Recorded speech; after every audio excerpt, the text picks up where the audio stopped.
Penelope dressed quickly, the popping still echoed in her mind, but at least the images were fading with consciousness. She'd have to thank Deeg for his understanding.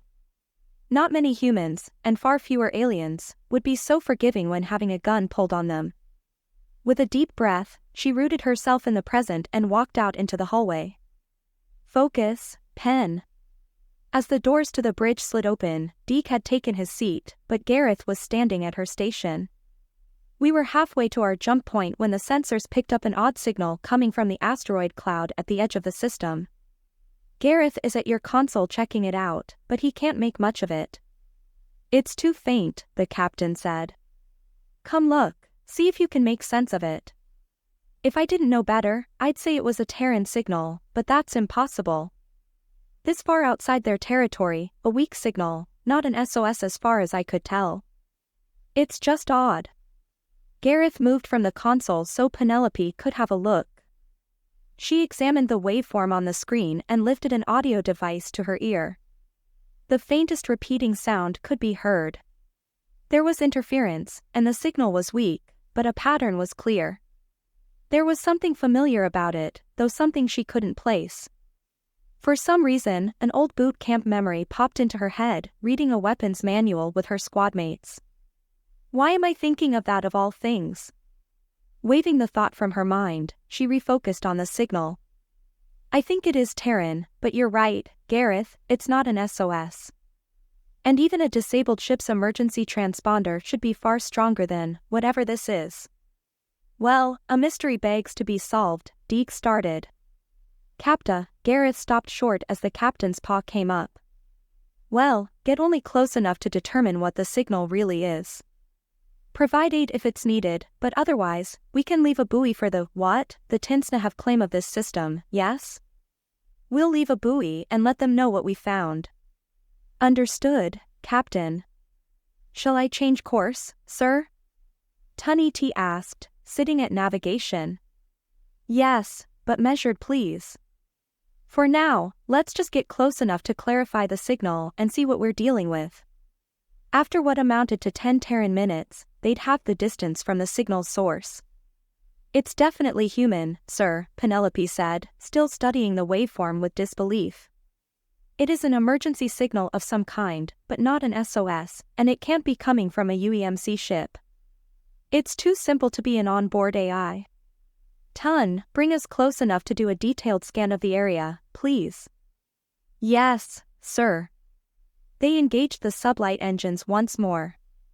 Again, the distance was halved. At this point, they were moving into the asteroid cloud. It was dense as asteroid fields go, but nowhere near dense enough to pose navigational issues. The real threat was microdebris flying at high speeds, but the freighter's shields were practically designed to handle such things. Initiating scan of the local area, Penelope said. A high-pitched pulsing sound resonated through the hull, and her screen lit up with information. It looks like there's a derelict ship floating along with that cluster of asteroids, 40 degrees, she reported. So, it is a Terran ship signal? Deeg questioned. No, the ship seems to be Tinsna design. And the signal isn't coming from the ship but from something in its cargo bay. This just keeps getting weirder and weirder, Gareth spoke up. Any other ships in the area? This can't not be some kind of trap. Nothing on sensors, and it's a weird trap, isn't it? A faint Terran signal that isn't any kind of SOS in non-Terran space? Most people would just keep on flying. And the ship isn't transmitting any emergency signals either. Life signs aboard? Deeg asked. None. I'm getting nothing other than that odd human signal. Honestly, Captain, I think I should go aboard. I'll check the cargo bay and determine what this is. If this is a trap, she looked at Captain Deeg with clear intention. Fine. But I don't like the idea of you going alone. Gareth and I will come with. Absolutely not, Captain. You cannot be put in danger like that. We have no clue what we'll find over there, Gareth spoke up, even his frills seemed to shudder with conviction. I have to say, I agree with Gareth. The captain's safety is paramount. Well, Deke huffed, looks like I've been outvoted. Very well. I'll go, sir, Taniti piped up. My knowledge may prove useful in uncovering what's happened. Deke simply looked to Penelope. That's fine, but while we're over there, if we encounter anything, you'll both stay behind me and do as I say. Understood? She let her gaze linger on both Gareth and Taniti for a moment. Both motioned in affirmation. Very well. We'll head to the airlock. Deke held up a paw and motioned to Penelope. The two of you head to the airlock and prep. I'd like a word with Penelope. Gareth and Taniti left the bridge as Penelope moved closer to Deke, who leaned in and began speaking quietly. Best bring that firearm of yours if you weren't already. If either of them makes a fuss, you can tell them it was my decision to keep it under the crew's noses. Porthwill nearly had a heart attack without knowing you had Terran weaponry. One of these days you really must explain your people's obsession with such lethal tools, but for now, go. With a nod, Penelope left the bridge. She stopped first at her room to retrieve the sidearm and then made her way to the starboard airlock. As she met up with her boarding party, both Gareth and Taniti had breathers on, and Gareth handed her one as well. No breathable atmosphere for any of us, so here. Thanks. She affixed the metal device to her face. There was jostling as the ships lined up and the airlock clamp mechanism engaged. With that, the all-clear sign on the door console flashed, and the door behind them slammed shut and locked. Penelope motioned for the other two to line up behind her and tapped the open button on the console. A burst of air hit them as the airlock opened and the pressure equalized. Looking into the derelict ship, it was mostly dark, save for some emergency lights that only illuminated the floor. The only other lights were flashing red, mounted at intersections or turns in a corridor.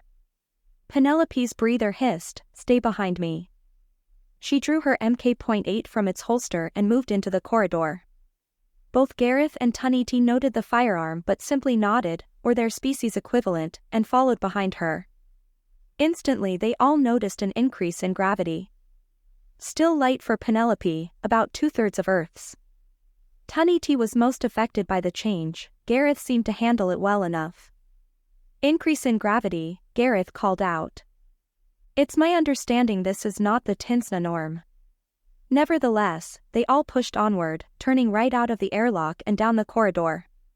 Penelope moved slowly, each step was measured. Her eyes darted from wall to floor for any sign of a trap, IEDs, false flooring, motion sensors. Nothing.